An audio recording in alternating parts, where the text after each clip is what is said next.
So, Hare Krishna everyone, welcome to our course on Sri Ishopanishad, which is a verse by verse study course. Today is our 22nd class and this class is based on mantra number 15. I would now like to invite Sita ji from Kuala Lumpur to kindly lead us through Mangalacharan prayers. Over to you, Sita Mata ji. Yes, Prabhuji, I'm going to start now. Hare Krishna, everyone.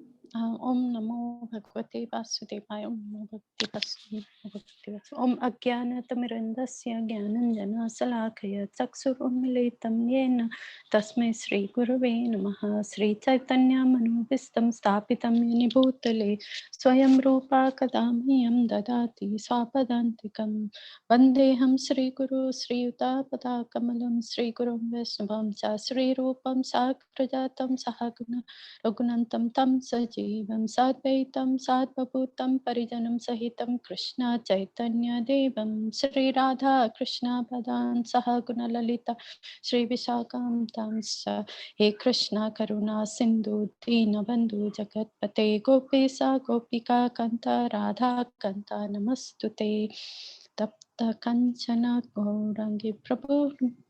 Can you change the slide? Tapta Kanchana Gaurangi Radhe Vrindavaneshwari Prasavanustuti Devi Paramami Hari Priye Vanchakalpatrubhyasya Kripa Sindhu Evacha Patitanam Pavanebhyo Vaishnavebhyo Namo Namaha Jai Shri Krishna Chaitanya Prabhu Nityananda Sri Advaita Gadadhara Sivasadi Gaura Bhakta Vrinda Hare Krishna Krishna Krishna Hare Hare Hare Rama Rama Rama Hare Hare. Over to you, Prabhuji. Thank you, Mataji. Welcome. Now I would like to invite His Grace Jeevan Radha Govind Prabhu to kindly recap the previous class for us, which was based on mantra number 14. Over to you, Jeevan Prabhuji. Hare Krishna, Prabhuji. Hare Krishna. Am I audible? Yes, Prabhuji, loud and clear. Okay. First of all, I want to thank Prabhuji for giving me this opportunity to make a presentation on 14 of Ishopanishad. The verse goes like this: Sambhuti cha vinasham cha yaha tat veda ubayam saha vinashena mrityum tirtva sambhutya amritam ashnuti. The translation goes like this: one should know perfectly the personality of Godhead, Sri Krishna, and his name, form, quality, pastimes, as well as the that is actually this is referring to Sambhuti, as well as the temporary material creation with its temporary demigods, men and animals. This is here actually it is not, the word used is not Asambhuti, the word used is Vinasham. When one knows, this is second line, Vinashena mrityum tirtva sambhutya amritam ashtute. When one knows this, he surpasses death and the ephemeral cosmic manifestation, and in the eternal kingdom of Godhead, he enjoys his eternal life of bliss and knowledge. Actually, here I would like to refer to the previous class where we had this avidya and vidya, that is sloka number, I think it is 11, where Prabhuji was giving an analogy of a boatman in the midst of the ocean trying to cross the ocean. And he has to reach the shore. The shore is actually the spiritual world. And when he wants to, when he wants to cross the ocean, he has to completely come across all the problems which he has to face in the ocean. That is, he has to navigate the boat in such a way that he completely crosses over the ocean without any difficulty and reach at the spiritual world. Here, similarly, that there the words used were Sambhuti and then Vidya and Avidya. That one should have a knowledge of both the Supreme Personality of Godhead as well as the material world. That was spoken. Here, we are talking about Sambhuti and Vinasham or Asambhuti. Here, what are the superiority of material world? What are the inferior? What are the problems of material world? what is the superior of that spiritual world? These are all being explained in detail. Now let me come to that. Actually, let me come to the material world. Material world is called, actually, there is one shloka in Bhagavad Gita 8.15, which says, Mam upeta kaunteya punarjanma dukalayam ashaswatam. This material world is known as dukalayam ashaswatam. Ashaswatam is temporary, it is not eternal. And dukalayam is a place of misery. What are all the what are the miseries? Birth, old age, death, and disease. These are all the miseries which are always existing in the material world. The material world is also called a place of birth, a place of death. That is called a Matya Loga. The material world is called Matya Loga, as no one can survive here forever. Everyone is under the stringent laws of matter, must pass through the 6 bodily changes. That is birth, growth, maintenance, procreation, dwindling, and death. This is for the jivas. As far as the matter or the prakriti is concerned, there are 3 points. One is the creation, then next is the deterioration, and final is the destruction. However, either jiva or this one, this Prakriti is concerned, definitely creation and destruction are definite. So that point is there. Then material civilization, though advanced, could not solve the problems of birth, old age, disease, and death. For example, we have made a lot of progress in the field of nuclear energy, spaceships, etc. But still, no scientist has been able to give a solution to the problems of the 4 material miseries. Lifespan also was actually indicated. Actually, Prabhu made a very good chart giving the complete life of Brahma.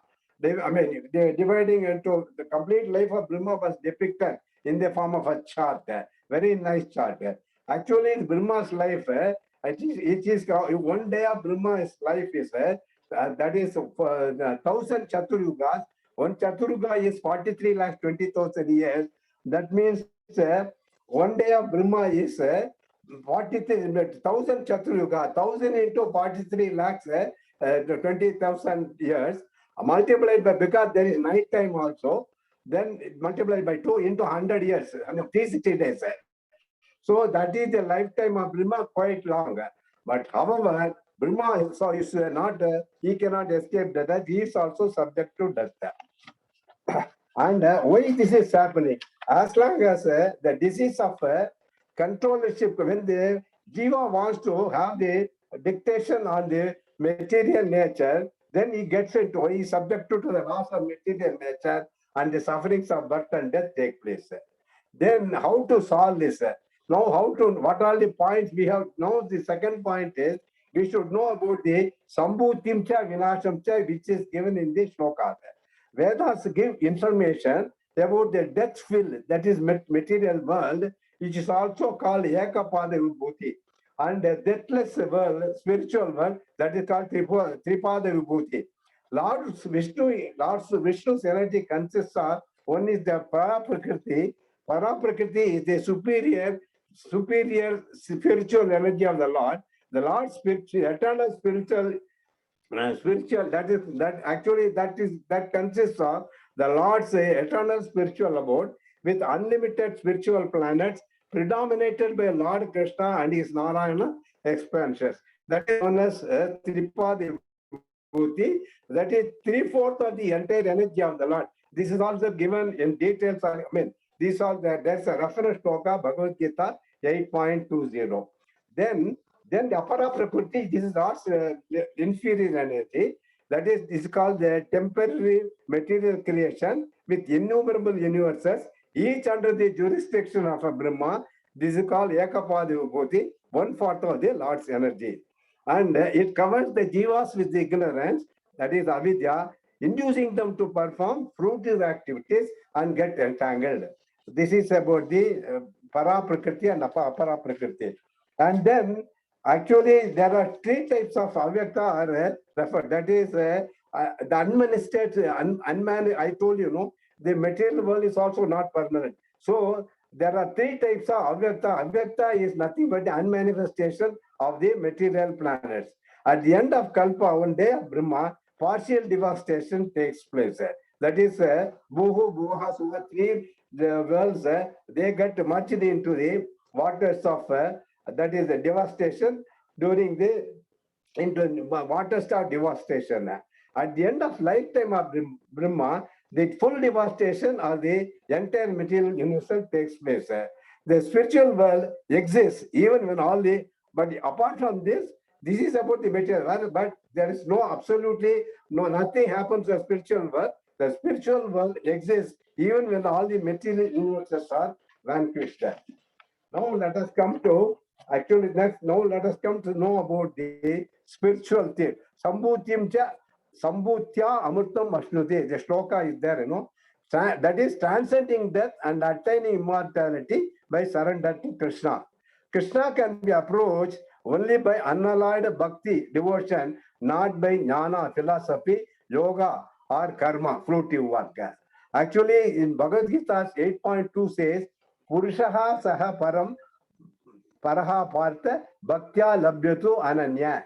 That is, the Supreme Personality of Godhead. He is greater than all, and he is attainable only by unalloyed devotion. That's what it says. Karmis may go to heaven or sun or moon planets. The points here. Jnanis and yogis can attain Maharloka, Taparloka, or Brahmaloka, and when they do when they are more qualified, they can enter Brahman or Brahman effulgence or Vaikuntha according to their qualifications. Only devotees can enter into the Vaikuntha plant. And the result of going back to Godhead means stoppage of birth and death. The surrendering process is explained in Bhagavad Gita 8.66, that is, Sarva Dharman Parityaksha Mamekam Charanam Vraja Aham Tvam Sarva Papeshu Papeshu Moksha Swami Machuchakha. Here the surrendering process is explained. And also the shloka number 7.14 says, Devi hi yesha gunamai mama maya duratyaya mameva ye prapadyante maya metam tarantite. This says the divine energy of mind consisting of the three modes of material nature is difficult to overcome. The only process, next line says, you kindly surrender unto me, then you will get relief from that. Then I want to tell the takeaway points. What are the takeaway points from this shloka? One, knowing the material creation alone is not sufficient. That is that vinasham cha. Then entire Vedic knowledge, actually, the Vedas give the complete knowledge to educate us how to attain immortality. This is all explained in Bhagavad Gita and Bhagavatam. Vedic lecture here refers to Bhagavad Gita, Bhagavatam, and like that. These are all the scriptures which can help us. That gives the Vedic knowledge. Then that next third point is no questions of liking or disliking this truth, and it is a matter of necessity. One should have the knowledge of both Sambhuti as well as Vinasham. Yet then the third point, further, it was also explained in the class how a devotee transcends death without any perturbance at the only to the pain at the present. See, the actual three aspects are explained by Prabhuji in a nice way. Only about the pain at present, the sorrow about the past, and the fear about the future. Actually, this was, actually the thing, the devotee who is, definitely, who is, surrendering himself to the lotus feet of the Lord, he remains equipoised with a strong faith in the mercy of the Lord Krishna in taking care of, he is taking care of the devotee, in taking care of him. This was also illustrated by a real story of an acharya in Iskcon by name Sridhar Swami. This is what I wanted to give in this, as a small presentation. In case if I have left out some point, in case if any mistakes are there, I request the participants to kindly excuse me. And I thank once again the Prabhuji for giving me this opportunity to make a presentation on this particular shloka number 14. Thank you, Prabhuji. Thank you all the participants. Hare Krishna. Hare Krishna, Jivan Prabhuji. Thank you very much. So the summary of the previous mantra number 14, Prabhuji nicely presented. So the idea, the nutshell idea is that mantra number 14 tells that only knowledge of Sambhuti or only knowledge of Asambhuti does not make sense. A balance of both the knowledge of Sambhuti and Asambhuti is required. Now, when we had this previous, when we had this previous class, it was something like 3 weeks ago, and in between we had 3 classes, one on Janmashtami and 2 classes on where we had discussed about the 3-story analogy of to understand Bhagavad Gita. So what we are trying to say here, if we have to see that from the analogy of 3-story house, that Sambhuti actually means something, those people who are belonging to 2nd story and the 3rd story. Say people who are willing to connect with the Supreme Lord, and the 3rd story is people who have already connected with the Supreme Lord. They have already kind of Jivan Mukta or liberated stage.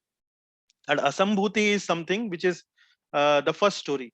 So this mantra 14, if we have to define this in the analogy of the 3-story house, what it is saying is that a person has to have knowledge of both the 1st story and the other 2 stories, the 2nd story and the 3rd story. The person should know that living alone in the 1st story will continue to move that person in the cycle of birth and death. Deathlessness cannot be obtained if a person continues to live only with the philosophy that is applicable in the 1st story. A person has to learn the philosophy of 2nd story and the 3rd story in order to move from 1st story to the 3rd story. So that is what actually this mantra number 14 is trying to say, that understand that 1st story is temporary, and only if we endeavor to climb the staircase by following the rules and regulations given in the Vedic scriptures, we can actually move from 1st story to 2nd story and then to the 3rd story. So this is how I would sum up after we have learned this analogy of a 3-story house, just to make things very simple for all of us. Now, today we will start our new mantra. Actually, we want to also do the quiz on mantra number 9, 10, 11, 12, 13, and 14. So 6 mantras. We have spent almost 8 sessions on these 6 mantras. So I will be preparing a quiz tomorrow and will issue it to the participants so that you have sufficient time to finish it by next Saturday. So mantra number 15, now we are moving towards a new theme, a new concept. This set of last 4 mantras, 15, 16, 17, and 18, they are now the new section of Ishopanishad where a new theme will start. So the theme of mantra number 15 is how Bhagavan is the highest manifestation of the absolute truth.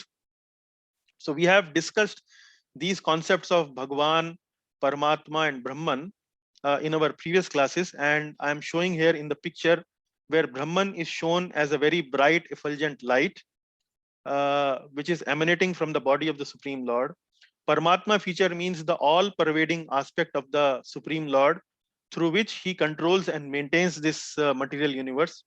So you can see here in this picture where the Supreme Lord is expanding himself into the heart of all the living entities. That is Paramatma. And the third one is the Bhagavan realization, which is to understand that actually the Supreme Lord is somebody who is a person with whom we can enter into a relationship. We can actually exchange, have loving exchange with this person, like we have loving exchange with our children, or maybe with our spouse, or with our parents, like that. We can have that kind of loving exchanges with the Supreme Personality of Godhead. So those are the 3 understandings of the Supreme Lord. But how, among all these 3 understandings, how the Bhagavan is the highest manifestation of the absolute truth? That is what is the theme of mantra number 15.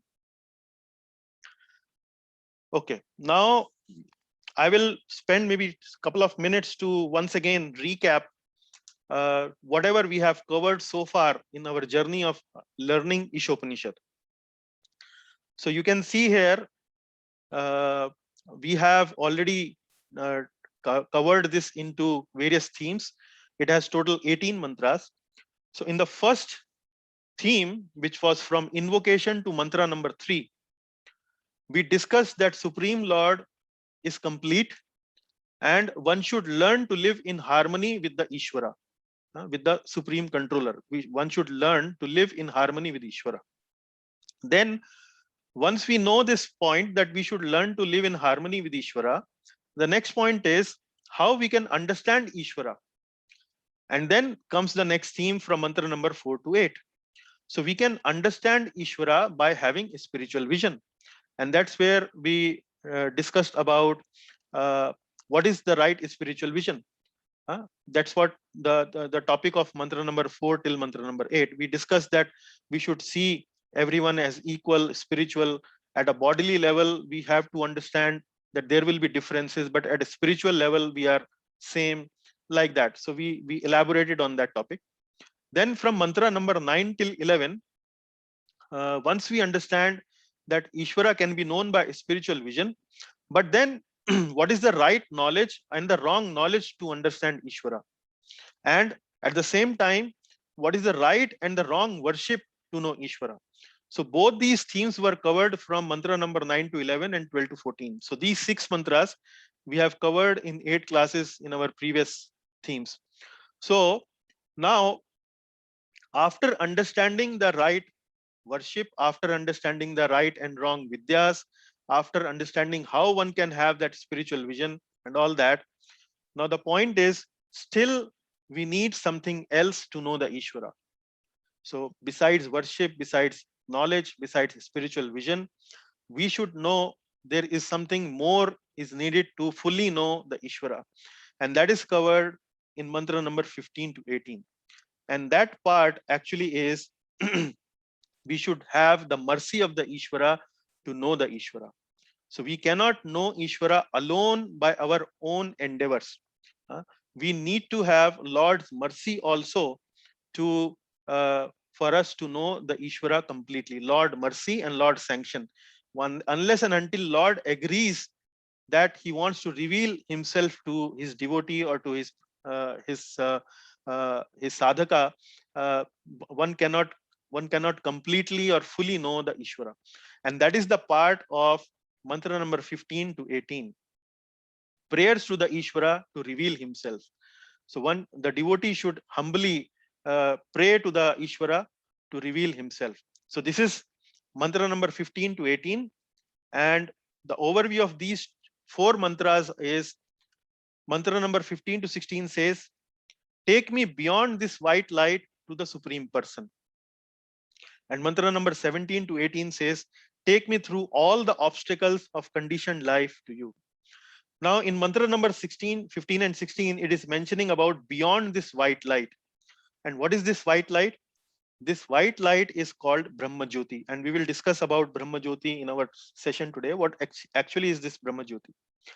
And so what these 2 mantras are telling us, that Brahma Jyoti level understanding of Ishvara is one level of understanding. However, in order to know the Ishvara or in order to understand God fully, we should go actually beyond this white light. And this mantra number 15 and 16 is prayer by a devotee to the Ishvara. Oh my Lord, kindly remove that curtain of white light.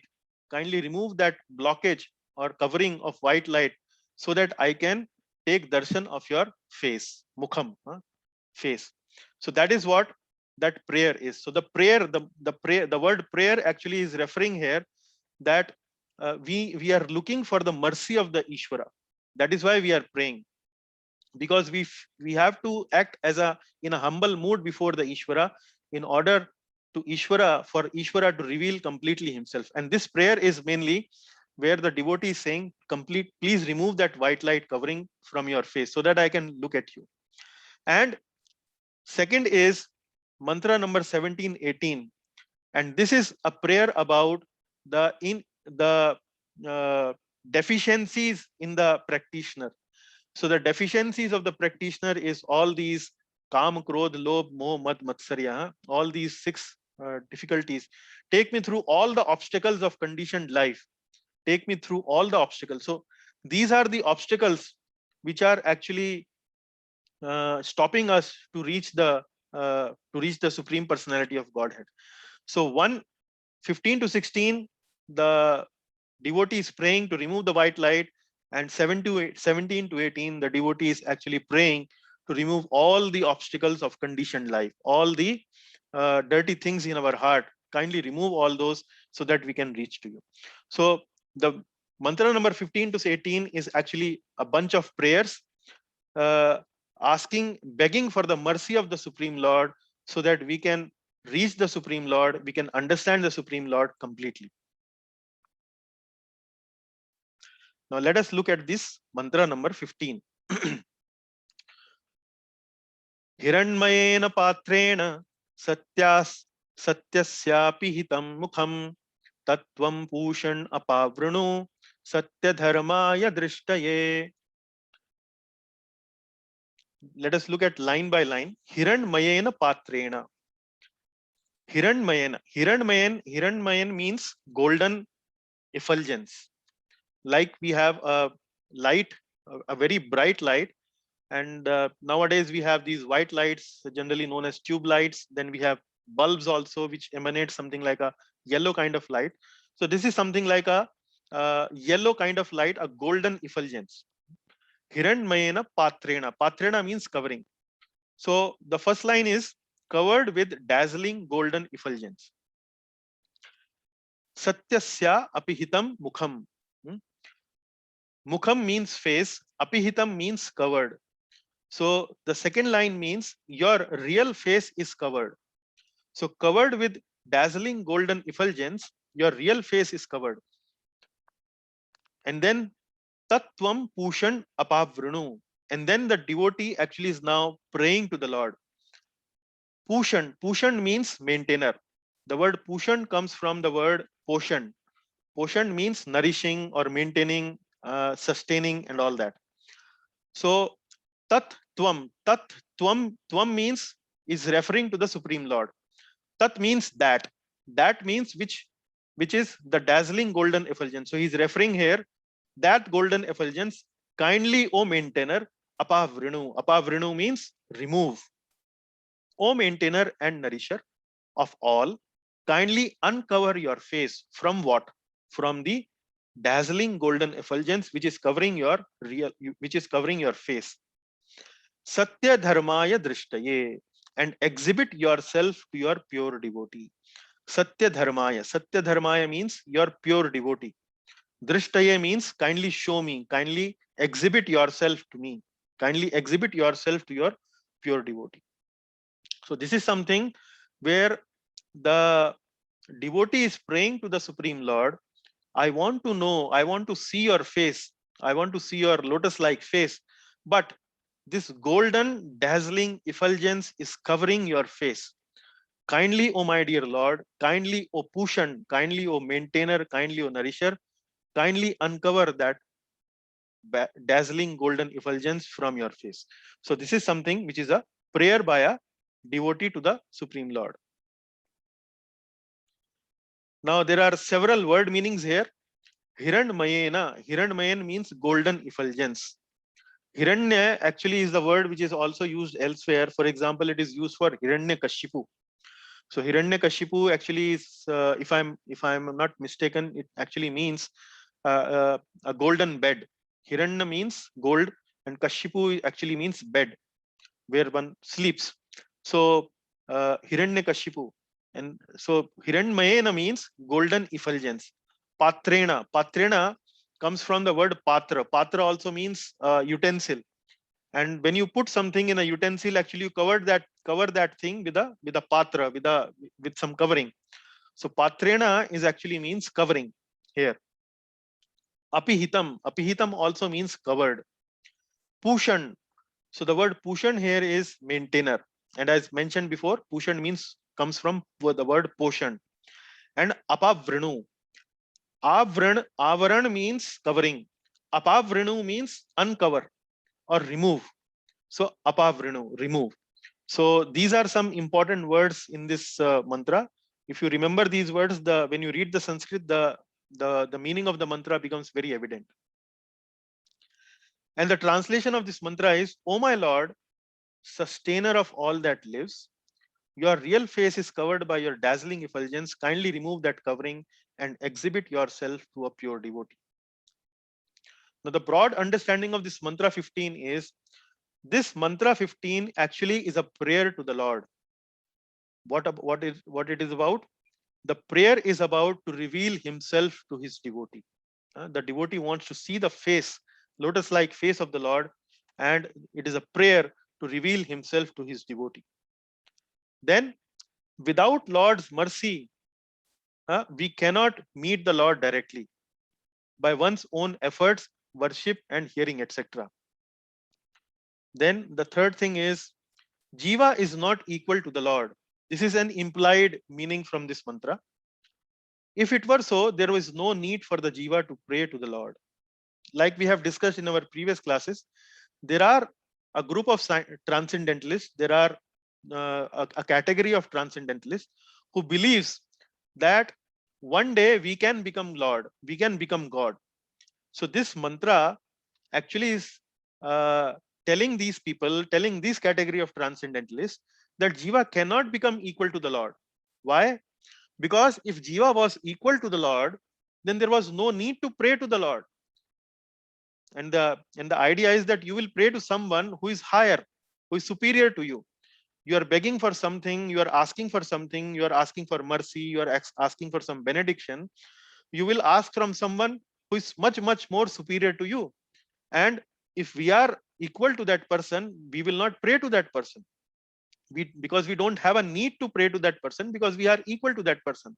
So similarly, because this mantra is a prayer by the devotee, it actually implies that Jiva is not equal to the Lord. Because if it were so, there is no need for the Jiva to pray to the Lord. So the broad understanding of this mantra is this is a prayer begging for the mercy of the Lord. Without the mercy of the Lord, it implies that one cannot know the Lord completely. Only by understanding what is Vidya, what is Avidya, all these things that we have discussed so far cannot actually make us understand the Supreme Lord completely. We can understand the Supreme Lord to some extent by all these processes, but without the mercy of the Lord, we cannot understand the Supreme Lord completely. And the second point is that the Jiva is not equal to the Lord. So now coming to the various themes that are covered in mantra number 15. And in this mantra 15, Srila Prabhupada has given 10 paragraphs. The purport is divided into 10 paragraphs. And each of the paragraphs I have categorized here into various themes. So paragraph 1 is actually talks about Pushan. Pushan means how the Lord is nourisher, how the Lord is maintainer, sustainer of all. And here Lord Krishna, here Srila Prabhupada is not talking about that the Lord gives us heat, Lord gives us light, Lord gives us food, air, etc., etc. But he is taking this discussion to a much more higher and a more philosophical, sophisticated level. And he is saying that Lord Krishna actually is the basis of Brahman and Paramatma. And why he's referring to this discussion, why Srila Prabhupada is taking discussion to the point of Brahman and Paramatma? Because in this particular mantra, there is a mention about golden effulgence. And this Brahman or Brahma Jyoti is nothing but the golden effulgence of the Supreme Lord. So Srila Prabhupada, what he has done in this paragraph is he has kind of described from Srimad Bhagavad Gita, taking references from Bhagavad Gita, that how the Lord Krishna is the basis of Brahman, the golden effulgence. And also the Lord is the basis of Paramatma. Paramatma, why Paramatma? Because there is a mention of a word Pushan in this verse. Pushan means nourisher, maintainer, and so on. And we will see that how this expansion of the Supreme Lord, which is Paramatma, is actually responsible for the maintenance, for the nourishment of the living entity in this material world. So this is the paragraph where where Srila Prabhupada is explaining in detail the meaning of word Pushan, and he's explaining this word Pushan by by alluding to this concept that Lord Krishna is the basis of Brahman and Paramatma. Then comes paragraph number 2 and 2 to 5. In paragraph number 2 to 5, Srila Prabhupada is telling us that how Lord Krishna is always filled with transcendental bliss. Now, why he is mentioning about Lord Krishna is filled with transcendental bliss? He is actually trying to differentiate between Brahman, Paramatma, and the Bhagwan level. So there is no bliss in the Brahman understanding of the Supreme Lord. So if one understands the Supreme Lord as Brahma Jyoti, a bright light, there is no bliss in that understanding. Similarly, at the Paramatma level of understanding, where one starts to understand that the Supreme Lord is the maintainer of everyone, at that kind of an understanding of the Supreme Lord, we don't have something like a loving relationship with the Supreme Lord. There is no Ananda aspect. There is a mood of respect, awe, reverence, and so on. But when we understand Lord Krishna as Bhagwan, then there is Ananda, there is enjoyment, there is joy. We can enjoy that relationship with the Supreme Lord as his servant, as his friend, as his lover, as his father, parent, and so on, like that. So here, from paragraph number 2 to 5, Srila Prabhupada is talking about Krishna is always filled with transcendental bliss, and he's giving some examples there. And then ultimately, the crux of this mantra actually comes in paragraph 6 to 10, the summary, the gist, the essence, where Prabhupada ji is explaining to us how ultimate revelation of Bhagwan only comes by bhakti. Only when we are engaged in the devotional service of the Lord, we can relish that relationship with the Supreme Lord as a person, which we cannot have that enjoyment when we understand the Supreme Lord as Brahman and Paramatma. So in this section, I will try to explain you what is the difference between Brahman, Paramatma, and Bhagwan understanding of the Supreme Lord, and how when we understand Lord Krishna as Bhagwan through bhakti, we can actually attract the grace of the Supreme Lord and engage with him in a loving transcendental service, like we engage among ourselves, like we engage with our friends, with our spouse, with our maybe associates, and so on. So with this, let us start the discussion.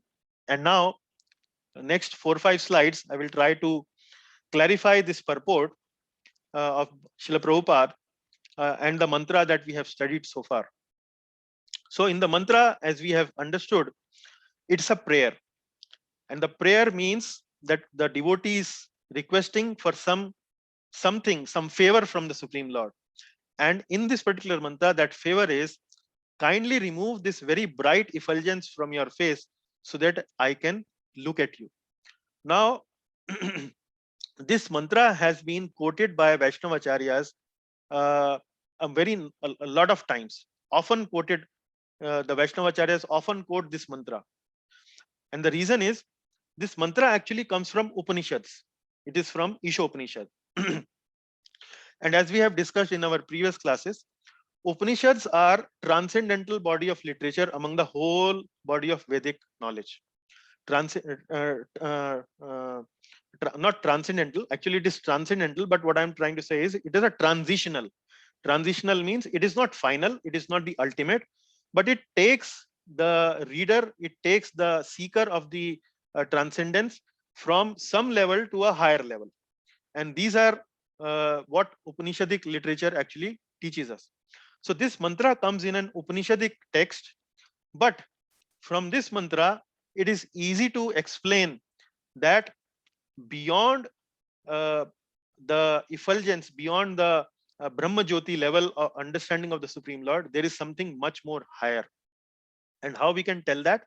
Because in this mantra, the devotee is praying to the Lord to remove that effulgence and to show your face. So face means it is a person. The Supreme Lord is a person who has a face. A bright light doesn't have a face. So that is why it is very often quoted mantra by the Vaishnava acharyas, because it proves that the personal aspect of the Supreme Lord actually is the basis of the impersonal aspect. The personal form of the Supreme Lord, where he's seen as a Sham Sundar, where he's seen as a person holding a fluid, having a peacock feather, wearing a dhoti, and so on, that personal form of the Lord actually is the basis of the impersonal form. And why we can say? Because here in this mantra, the sadhaka is praying to the Lord to remove that bright effulgence, and we can see your face. So the face is hidden behind the bright effulgence. Now one can wonder that if it is lot of brightness is already there, then how come the face is hidden? Somebody can ask that question. We don't see something when there is darkness. But if there is light, then we should be able to see that face. So this seems to be something which is suggesting that there is light, but in spite there is a light, there is brightness, there is some illumination available, we are still not able to see the face. But here I would like to uh, make a point here, that we cannot see something in two situations, and we can relate to that with our own experience also, that when there is complete pitch darkness, we cannot see anything. We understand that very well. But at the same time, when there is lot of brightness around, then also we cannot see what something which is there behind the brightness. And an example I can give to relate with that experience is that during the night time when we are driving on the road, and from the front, if there is some vehicle is coming which has a very bright headlight, so we only see the light, we don't see the car or a truck or whatever is there behind that light. So similarly, the brightness from the body of the Lord is such golden, such dazzling, and so bright, so intense, that it covers the face of the Lord, and the devotee is not able to see that face of the Lord. So darkness is blinding, but brightness can also be blinding. So this is the second point. And now in this paragraph, Srila Prabhupada is giving references to various verses from Bhagavad Gita. And through those verses, Prabhupada is trying to establish this fact that personal aspect of the Supreme Lord is actually the basis of the impersonal aspect. And if we see chapter number 14 and text number 27, it says that Brahmano hi pratisthaham amritasya avyayasya cha. Brahmano hi pratisthaham. Brahmano hi pratisthaham means where the Lord says, and I am the basis of the impersonal Brahman, which is immortal, imperishable, and eternal, and is the constitutional position of ultimate happiness. Brahmano hi pratisthaham amritasya avyayasya cha shashvatasya cha dharmasya sukhatsasya kantikasya cha. So in this particular verse, 27th verse of 14th chapter, Lord Krishna has given, this is one verse in Bhagavad Gita which actually gives both references, Brahman as well as Aham. Brahmano hi pratishtha aham. Aham means Lord Krishna, and then there is separate word Brahman, and there is a relationship between Brahman and Krishna, and that relationship is where Lord Krishna is saying Brahmano hi pratishtha aham. So I am the basis of Brahman. So that relationship is very clearly established if you read Bhagavad Gita here. Then Srila Prabhupada gives another reference from Bhagavad Gita, and that reference is 10.42. 10.42 is about where Lord Krishna is saying, then I am the basis of all pervading Paramatma. And what does he say in 10.42? In 10.42, Lord Krishna is saying, just a minute, let me find out the words. So Lord Krishna is saying here,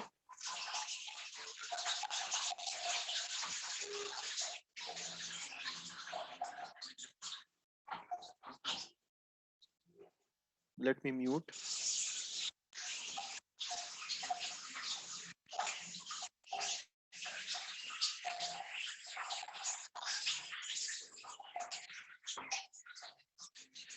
Yeah, so the Lord is saying here, अथवा बहुनैतेन किं ज्ञातेन तव अर्जुन विष्टभ्याहमिदं कृष्णं एकांशेन स्थितो जगत्. So the last line of this verse, ekam shena sthito jagat. Here Lord Krishna is saying that with one single fragment of mind, with a single fragment of mind, ek amshena, ek means single, amsh means fragment. With one single fragment of myself, I pervade and support this entire universe. Ekam shena sthito jagat. So here you can understand that Lord Krishna is saying that how does he maintain this whole universe? So in order to maintain this whole universe, the Lord does not have to trouble himself. The Lord maintains this whole universe only by one single fragment of himself. So that's what he's saying in verse number 10.42. Basis of all pervading Paramatma. And this is actually referring to the Paramatma feature of the Lord. And then in Gita 7.7, where Lord Krishna is saying, Mattaha sarvat mattaha parataram na anyad. Krishna says ultimate concept of absolute truth. Mattaha parataram na anyad. If you see this picture, O conqueror of wealth, there is no truth superior to me. Everything rests upon me as pearls are strung on a thread. So this is actually the translation of verse number 7.7 in the Bhagavad Gita, where Lord Krishna is saying that everything actually is, I'm sustaining everything like the beads of the pearls are strung on a thread. So Lord Krishna is here equal to the thread, and everything else is actually like pearls. So like the thread is not seen, uh, how the thread is holding the pearls. Similarly, Lord Krishna is mentioning in verse number 7.7 that he is the ultimate concept of absolute truth. Mattaha parataram nanyat. There is no truth superior to me. So you can see that from verse 7.7, Lord Krishna establishes that he is the ultimate concept. And in verse number 14.27, he's saying Krishna is the basis of impersonal Brahman. And then in 10.42, he's saying that he's also the basis of all pervading Paramatma, which actually maintains and actually controls the whole universe, this material cosmic manifestation. So from this paragraph, Srila Prabhupada is trying to establish this fact that Lord Krishna is the Pushan. Pushan means he's the maintainer of all.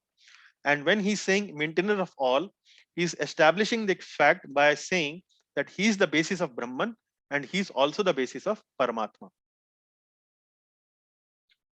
Now, in the previous slide, we have understood about Brahman and Paramatma. Now, let us understand this Brahma Jyoti aspect. Brahman means that bright, spiritual, effulgent light, a very bright light. Now, in our scriptures, where does this where it is mentioned about this Brahma Jyoti? Which part of these scriptures actually mention about this very bright light? And that's where I would like to refer here as the Mundaka Upanishad. Mundaka Upanishad, and Srila Prabhupada mentioned this verse in his purport, where Mundaka Upanishad describes about Brahma Jyoti. So let us read what the Mundaka Upanishad says. It says, Hiranmaye pare koshe virajam brahma nishkalam tat shubhram jyotisham jyotish tad yad atma vido viduhu. What is this Brahma Jyoti? It says in the spiritual realm beyond the material covering. Hiranmaye pare koshe. Koshe means covering.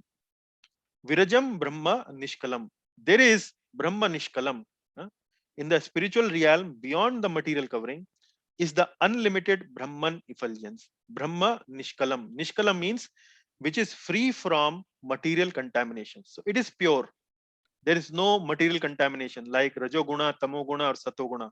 There is nothing like that in this bright light. Tat Shubram Jyotisham Jyotis. That effulgent bright light, Tat Shubram Jyotisam Jyotis, is understood by transcendentalists to be the light of all lights. Jyotisam Jyotis means light of all lights. Tad Yad Atma Vido Viduhu is understood by transcendentalists.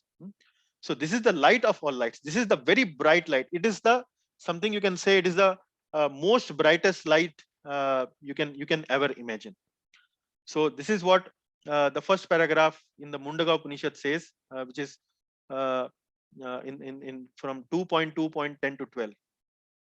Then the second one says, Na tatra suryo bhati na chatra tarakam nema vidyuto bhanti kuto yam agnihi tam eva bhantam anubhati sarvam tasya bhasa sarvam idam vibhati.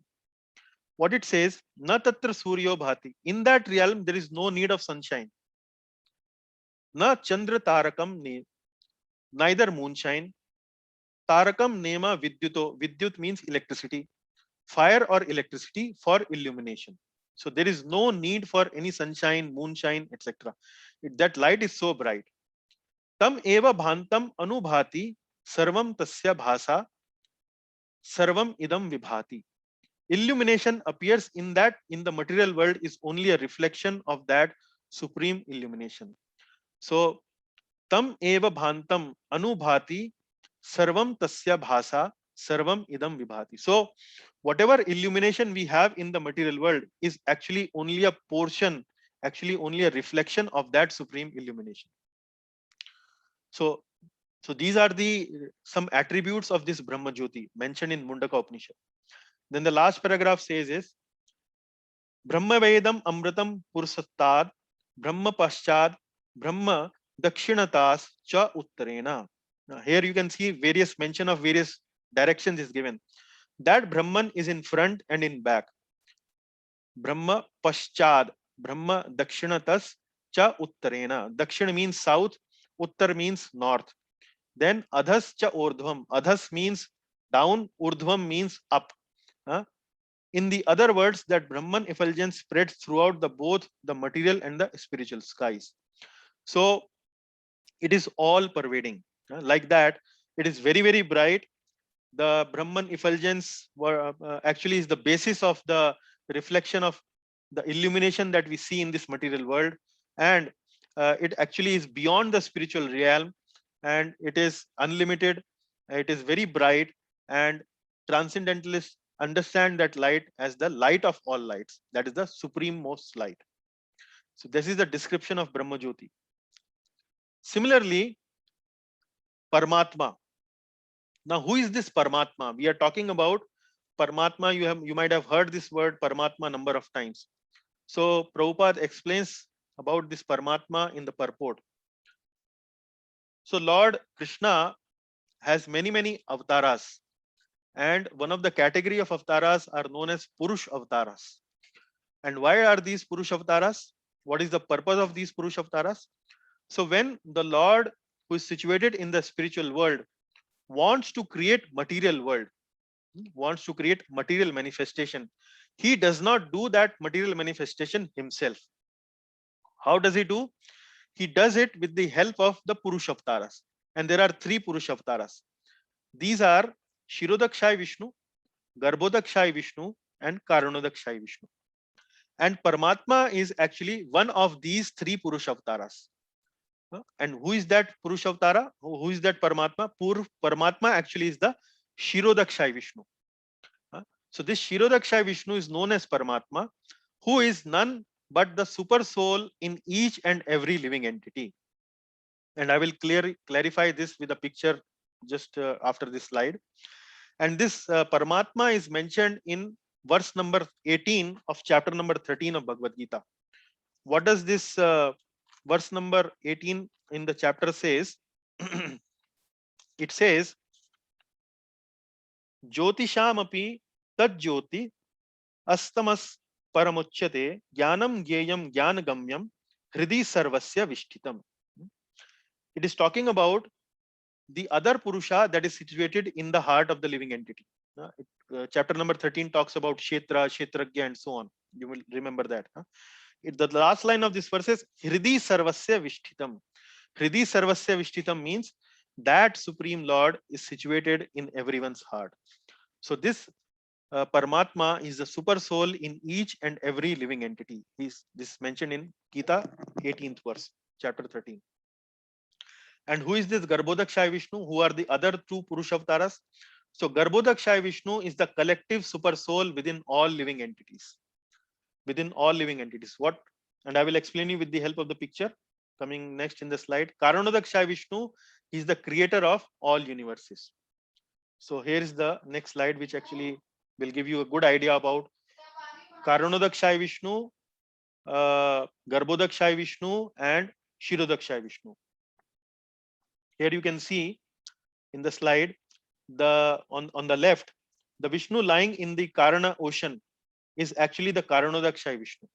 What does this Karanodakshaya Vishnu does? When he exhales, there are universes coming out from his nostrils. And in one of the universes, he only expands himself and enters them into Garbhodakshaya Vishnu. So like you see that in these universe, everything is moving. Everything is kind of very dynamic. Why it is so? Why the earth rotates, why the earth revolves around the sun, and all that planets actually move within the sun. It is only because Garbhodakshaya Vishnu enter into the universe. So like that, in the previous slide, you see Garbhodakshaya Vishnu is the collective super soul within all living entities. So this is why the universe becomes kind of a living entity. It's like a moving entity, like that. And then the third Vishnu is the Shirodakshaya Vishnu, and this is the Vishnu on the right hand side, which is known as the Paramatma. And this Vishnu expands and is situated in everyone's heart, and that is the Paramatma. And the function of this Paramatma is mainly to maintain and supervise the whole material creation. So here, now in paragraph number 2 to 5, Srila Prabhupada is now trying to establish another fact. So far, he has established this fact that Brahmajyoti, Paramatma, and Krishna. Krishna is the basis of Brahmajyoti. Krishna is the basis of Paramatma. Now here, somebody might question that if everything, Krishna is the basis of Paramatma, Krishna is the basis of Brahmajyoti, then what does actually the role of Krishna? What is the activity of Krishna? The bright effulgence is there, and for maintenance and running the affairs of this universe, Paramatma feature is there. Then what does Lord Krishna does in his spiritual abode? So here from paragraph 2 to 5, Prabhupada ji is saying Krishna is always filled with Ananda. Ananda means he has no other business but simply to enjoy, simply to have Ananda, simply to have good time. And Prabhupada is actually giving several references. He's talking about Lord Krishna's childhood pastimes. They are always blissful. Then when Lord Krishna kills various demons, Putana, Aghasur, and so on, many demons are there in Krishna Leela. These are simply pleasure excursions of the Lord. Simply, playfully, he just kills these demons.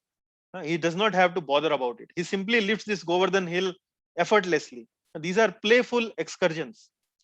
And then stealing butter pastime. There is a pastime where Lord Krishna steals butter, and that's why he is known as Makhan Chor. That is why does he do these pastimes? To give pleasure to the devotees. So the idea is that Lord Krishna in his spiritual world has no other business simply to enjoy, simply to have Ananda. And then somebody might question, then how does he maintain this universe? And that's what we discussed in the previous slide. Only through the expansions. Like we discussed 10th chapter 42nd verse. Ekam Shena Sthito Jagat. I am maintaining this universe only by one single fragment of myself. And that one single fragment of Lord Krishna is Paramatma. That is the Paramatma feature, the Shirodakshaya Vishnu. And then the principal Atma is the Paramatma, and that controls the Atma, the Jivas. That is how Lord Srila Prabhupada explains that Lord Krishna has no other business. He simply is Ananda. Then Paramatma, we understood that Paramatma, actually the role of Paramatma is mainly to maintain and control the material manifestation. And Brahma Jyoti, we understood that Brahma Jyoti is actually a very bright light. It is the light of all lights. And in this light is situated beyond this material manifestation, and like that. So that is how we are trying to understand this mantra, where it is about where the devotee is praying to the Supreme Lord to kindly remove this bright effulgence, golden bright effulgence from your face, so that we can understand you. So I just gave you a little glimpse of what is Bhagavan understanding, what is Paramatma understanding, and what is Brahma Jyoti understanding, as explained by Prabhupada from paragraph number 1 till paragraph number 5 in this purport. Now let us have a little more structured understanding of the Paramatma, the Brahman, the Brahman, the Paramatma, and the Bhagavan aspect of the absolute truth. Absolute truth means Param Satya, and the definition of absolute truth means from everything, from where everything actually comes, the source of everything, the material, the spiritual, and everything else we can conceive of. What is the source of that? And that is what we call it as absolute truth, Param Satya. Now, in this slide, I am mentioning here different processes: Sankhya, Jnana, Yoga, Bhakti, and with all these processes, what most or what is the best level of understanding of God one can have is actually mentioned on the right hand side. So the level of God realization. So if one is following Sankhya, to what far one can understand God. Similarly, if one follows Jnana, to what far one can understand the absolute truth. Yoga and Bhakti, like that. And these are kind of, you will see like what the way I have arranged. These are something like step by step understanding of the Supreme Lord. So at one level, we understand Supreme Lord in a limited way. When we go to the another level, we understand the Supreme Lord in a much more advanced level. The third level, we understand him even better. And ultimately, the complete understanding which comes from Bhakti, we can understand the Supreme Lord completely. And how this is related with this mantra? This is related with this mantra because in this mantra, the devotee is praying to the Lord to remove this bright effulgence so that I can see your face. And seeing the face means actually understanding the Lord in completeness, in full. And only this bright effulgence is holding back the devotee's vision of the Supreme Lord. That is why the devotee is praying in this particular mantra that you kindly remove this bright effulgence. Now let us spend a little time on what does Sankhya, Jnana, Yoga, and Bhakti, and what are these processes, and what level of God realization each of these processes provide us. And this is very interesting. So Sankhya, this word Sankhya is one of the 6 system of philosophies in the Vedic literature. You remember our very first class on Ishopanishad, we understood Shad Darshanas. So this Sankhya is one of the 6 system of philosophy. And in the very first class, we also mentioned that actually is one of the system of philosophies, but this is not the conclusive understanding of the Vedic literature. But somehow it has its own value, it has its own importance. So what is Sankhya? Sankhya, the word Sankhya comes from the word counting. The word Sankhya. Sankhya in Hindi means counting. And in this, when you count something, when you count 1, 2, 3, 4, this is this, this is this, this is this, you are actually breaking the bigger reality into smaller realities. You are analyzing things. So when we analyze something, we break down the concept, we break down the subject matter into small parts. We study each of these individual parts, and then we kind of have a much bigger understanding of the bigger reality. So that is something which is done in Sankhya. Sankhya, the word comes from Sankhya, it means count. Here, the seeker actually analyzes reality in a particular way. And what is that way? He sees that everything in the reality, he sees various appearances. He sees sun rising in the morning. He sees birds chirping around. He sees trees. He sees plants. Many things he sees all around us. For example, one can see a house, one can see a vehicle, whatever, and so on. But then in this system, the seeker actually moves from appearances to even a deeper level, to the fundamental elemental level. For example, I'll explain you with the help of an example. Like, for example, you eat puri. Maybe in your dinner, in your lunch, you will eat some food. Maybe, for example, that food is puri or a paratha. But if you want to understand paratha a little more detail, you will break paratha into its constitutional elements.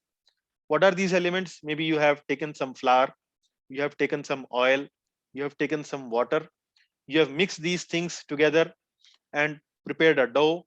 With that dough, you have actually uh, flattened that dough and prepared something like a roti. You have cooked that roti, and then comes a paratha. So this is something which is uh, simply appearance of the paratha. When you go down deeper, when you go deeper to the level of flour, when you to the level of oil, at water, etc., you understand that paratha actually is nothing but atta, tel, pani, etc., etc., etc. So this is something which is done in Sankhya. Sankhya, it breaks down things from broader appearances to the fundamental elemental level. And why does people do like that? Because these appearances appeal to us. These appearances are very appealing, and we get attracted to these appearances. But when we break down these appearances to their fundamental elements, then we feel kind of detached. For example, the paratha might appear very delicious to you, but instead of paratha, if I keep in front of you some atta, some oil, some water, that will not invoke any emotion or any interest or any attraction in you for eating. So from this Sankhya philosophy, what is the idea? The idea is that these people understand absolute truth as matter, and this matter can be broken down into elements of material world, and that is why that far it goes. So people understand that absolute truth is nothing but these various elements. Hmm. Like for example, the scientists like to go down into the deeper into the reality. They go down deeper in and deeper and deeper. What is the cause of this? What is the cause of this? What is the cause of this? And ultimately, uh, when they go deeper and deeper and deeper, they kind of starts to explain reality in very fundamental elements. For example, atoms, neutrons, electrons, and so on, like that. So this kind of understanding of reality also invoke a kind of a detachment in the heart of the seeker. And uh, at this level of understanding, uh, the absolute truth is considered as matter, and fundamental elements are actually considered as the ultimate reality. So that is what Sankhya is. And Sankhya slowly starts to progress towards Jnana. What happens in Jnana? So besides understanding the whole of material cosmic manifestation as fundamental elements, now the person also starts to understand that these fundamental elements actually are temporary. These are changing. These are not permanent. What is permanent is actually spirit. And this spirit is actually beyond these material elements. This spirit is eternal. This spirit is actually the ultimate reality. And this is where the understanding of absolute truth as Brahman actually comes into picture. So those people who are understanding the Supreme Lord or the God as effulgent bright light, they are at this level. They understand that the absolute truth is a bright effulgent light. It has no potencies. It cannot do anything, but simply it is a bright effulgent light which is eternal. And here they are talking about the Sat aspect only. Sat means eternity. So at the level of Jnana, the only understanding is that absolute truth is eternal. It is a bright, effulgent, bright light. Now coming a little further, at the level of yoga. At the level of yoga, the practitioner goes a little more. Hmm. At the level of Jnana, the practitioner starts to understand absolute truth as effulgent bright light. But at the level of yoga, the practitioner starts to understand absolute truth that it is not only a bright light, but it is also having some material potencies. Some material potencies means that it can control, it can perceive, it can understand, it can think, it can do something about it. So that is where the Paramatma feature actually comes. So besides the absolute truth being eternal, there is also a chit aspect. Chit aspect means the knowledge aspect. And what does this knowledge aspect means? Knowledge aspect means that this absolute truth is not only bright effulgent light, but it can also perceive, it can also understand. What does perceiving means? Perceiving means that, for example, if I see some apple in front of me, now I am perceiving that object as an apple. Apple means as a fruit which is delicious in nature, which is sweet, and so on. Similarly, at a jnana level, the Brahma Jyoti cannot perceive. It has no knowledge. It cannot have this understanding that apple is red, apple is delicious, like that. But at the yoga level, the absolute truth, the practitioner understand that the absolute truth is not only a bright light, but it can also have material potencies. It can also have perception. It can also perceive. And that is where it is the Sat and the Chit aspect. And this is mentioned, the Paramatma, the function of Paramatma is actually mentioned in chapter number 13, verse number 23. What does it say? It says, Updrashta Anumanta cha Bharta Bhokta Maheshwara Paramatmeti cha Upyukto Dehe Asmin Purusha Para. So here the word Paramatmeti comes. Who is Paramatma?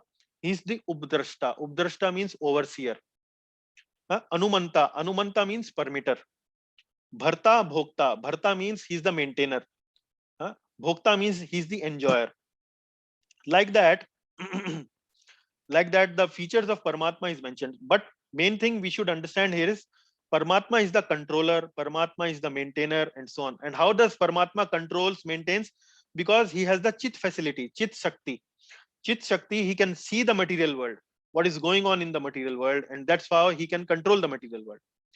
So like that, from Sankhya to Jnana to Yoga.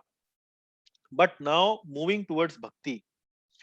At the level of Bhakti, the understanding of the absolute truth is that the absolute truth is not only able to control and maintain the material world, but it also has the spiritual potencies. Absolute truth also has the spiritual potencies. And what does spiritual potency means? Spiritual potency actually means that the Supreme Lord can also act in relationship.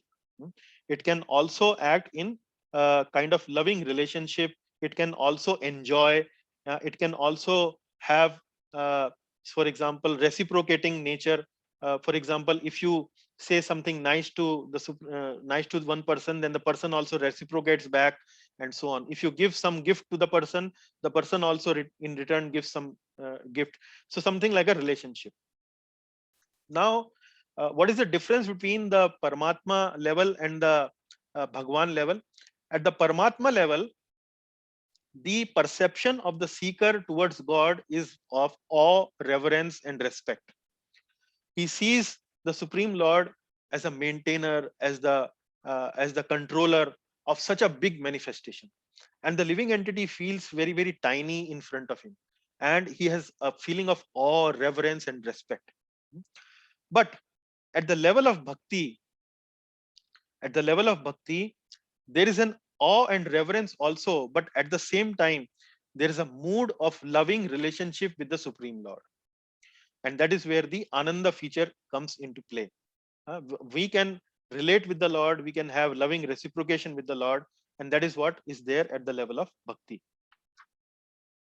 So in the last slide of this class, I have tried to explain you all these things in one table. So as I was explaining to you previously, Sankhya, the person moves beyond appearances to fundamental elements. He considers fundamental element as absolute truth, and he goes beyond good looking appearances, and this actually causes detachment. And I gave you that scientists and so on are example of this category. They are Sankhyaites. At the level of jnana, the person not only move beyond the person actually move beyond the fundamental element to the spiritual level, and it considers that the spirit is unchanging, eternal, and matter is changing. Only pure consciousness exists. There is nothing but only consciousness. What does this point means? Only consciousness exists. Now, understand this particular point very clearly. For example, I am speaking to you through this laptop, and you are perceiving me on the other side of the screen. Hmm. So I am the subject. I am the subject means you are trying to understand what I am trying to say. I am addressing you, so you are the object, and there is a stream of consciousness moving from myself towards you and yourself towards me, which is actually causing this exchange of knowledge to happen. Hmm. So at the jnana level, what happens is, at the jnana level, now we understood that there is a subject, there is consciousness, and there is an object. At the jnana level, the practitioner don't believe that there is a subject, neither he thinks there is an object. He only thinks that there is only consciousness. Only consciousness. That is what the practitioner understands at the jnana level. So this is something which is also equal to Brahma Satya Jagat Mithya. Only there is spirit, only there is consciousness, there is nothing else, only there is consciousness. But as we discussed in our previous classes, this is something which is illogical. Now in the yoga level, uh, the consciousness is understood that it is eternal. The Supreme Lord is eternal, the absolute truth is eternal, but that eternal object can also perceive, can also see. And then that is where the verse number 13.23 from the Gita comes. Updrashta, Anumanta, Bharta, Bhokta, like that. Updrashta means overseer, he's the maintainer, he's the controller, he's the nourisher, and so on. So here the Supreme Lord is understood somebody who is at a very high level and who is causing us, who is actually controlling us, who is actually maintaining us, and so on. So the level of the Supreme Lord is very, very high. But then at the level of bhakti, we also understand that the Supreme Lord not only has material potencies, but also has spiritual potencies. And what does he do with these spiritual potencies? With these spiritual potencies, the Lord can enjoy, and Lord also gives enjoyment to the devotees. And through this spiritual potency, the Lord actually can reciprocate love.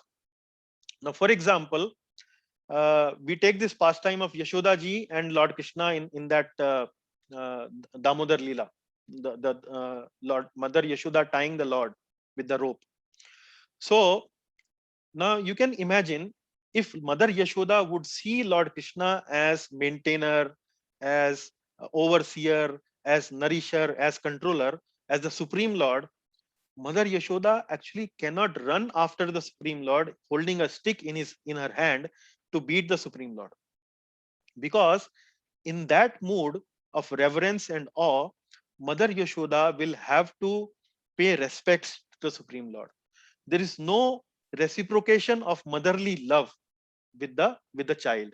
In motherly love, the mother actually also can slap the child. The mother can also shout at the child. So that is something why it happens. This happens because of the spiritual potency of the Lord. And because of the spiritual potency, which only happens in the bhakti process, the Lord can actually reciprocate love with the devotee. Lord can come down at a level of loving reciprocation, loving relationship. If you remember in Bhagavad Gita also, when Lord started to show his Vishwaroop form to Arjuna, Arjun became very, very fearful. Arjun became really fearful. And when the Lord once again came back into his Sham Sundar form, in his two-armed form, where he was exchanging loving relationship, he was driving chariot uh, for Arjuna, he was having a very nice loving relationship with Arjuna. Arjuna was in a much more peaceful situation. So similarly, why this happens? This happens because the Lord has a spiritual potency which is known as Ahladini Shakti, and through this spiritual potency, Lord can reciprocate love with the devotees. And here there is a last point, the Yog Maya. So Yog Maya, now when I say spiritual potency, that is something which is Yog Maya. The name Lord has a lot of spiritual potencies. One of the spiritual potencies is Yog Maya. So there are two Mayas. One is Mahamaya and one is Yog Maya. What is Mahamaya? This Mahamaya we have read in our classes, in our previous classes, number of times. This Mahamaya, the job of this Mahamaya is mainly to bewilder the living entity, to provide alternatives to living entity which can take the living entity away from the Supreme Lord, like Rajoguna, Tamoguna, Sattva Guna, and so on. It takes the living entity away from the Lord. But Yogamaya is that potency of the Lord which makes the devotee forgetful about the supreme position of the Supreme Lord. Like Mother Yashoda becomes forgetful that Lord Krishna is the Supreme Lord. She forgets. And that is why when she forgets, she can have that loving relationship with the Supreme Lord.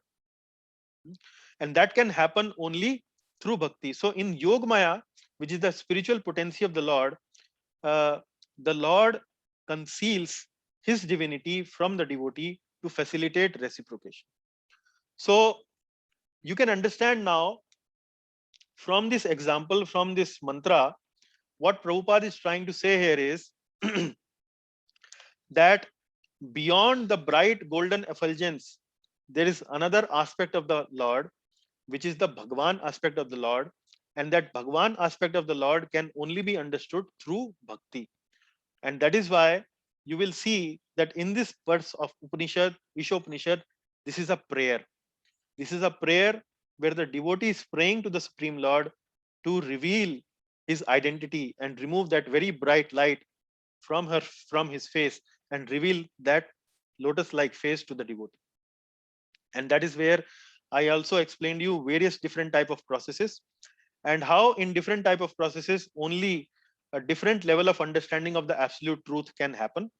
But ultimately, the final and the conclusive understanding of the absolute truth can only happen through bhakti. And I would like to end this class by mentioning this verse number 55 from Bhagavad Gita in chapter number 18.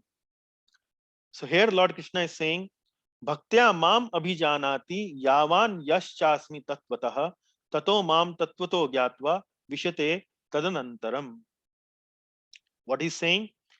One can understand me as I am, as the Supreme Personality of Godhead, only by devotional service. Bhaktya mam abhijanati yavan yaschasmi tatvatah.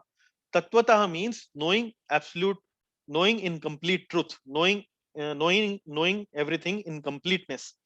And how you can do it? Lord is saying, Bhaktya mam abhijanat. Only by bhakti one can know me as I am. And one knows me like this, then Vishate Tadanantaram, he can enter into the kingdom of God. That's how he can achieve me. So this verse is referring to the personal aspect of the Lord. It is referring that the personal aspect is the basis of the impersonal aspect. And in order to understand the personal aspect of the Lord, we need to resort to devotional service. And that is why in this verse you can see it is a prayer. It is a prayerful mood. Prayer means you are requesting for the mercy of the Lord. And the request of mercy only happens in the bhakti aspect.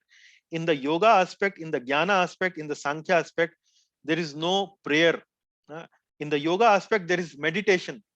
In the jnana aspect, it is contemplation. In the sankhya aspect, it is analysis. So in the sankhya, jnana, yoga aspect, the endeavor is individual. But in the bhakti aspect, the endeavor is there, but we wait for the mercy of the Lord to reveal that the supreme absolute truth feature. So with that, I would like to conclude this class. All glories to Ishopanishad, all glories to Srila Prabhupada. Any questions and takeaways we can discuss now. I hope the class was not too complicated. I try to maybe simplify it as much as possible. But if you have any question, please. Thank you very much. Hare Krishna. Hare Krishna, Prabhuji. Pranam Guruji.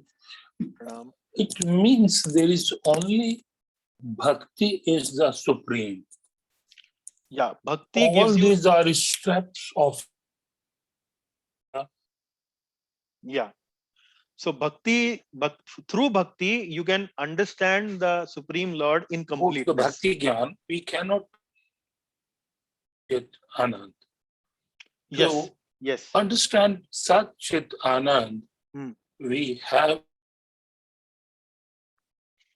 Prabhuji, your voice is breaking. We cannot hear you fully.